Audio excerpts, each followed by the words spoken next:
Korlatom smo otvorili investicijski ciklus i u energiji vjetra. Do 2030. godine u vjetroelektranama planiramo imati 350 MW snage. Uzmemo li u obzir i ulaganje u hidroelektrane, slobodno mogu ustvrditi da se radi o najvećem ciklusu investicija u obnovljive izvore energije u povijesti HEP-a i Republike Hrvatske.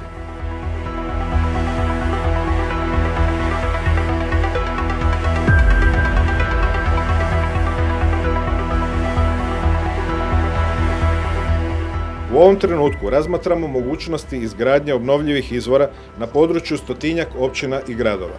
Realizacijom tih planova čitavu ćemo Hrvatsku pretvoriti u jedno veliko gradilište, a brojnim jedinicama lokalne samouprave pružit ćemo poticaj za održivi gospodarski razvoj. Moramo se osvrnuti i na činjenicu da je naš model ulaganja u obnovljive izvore u izravnom interesu svakog našeg kupca, svakog građanina Republike Hrvatske. Naime, vjetroelektrana Korlat bit će prva vjetroelektrana u Hrvatskoj koja će električnu energiju proizvoditi bez poticaja.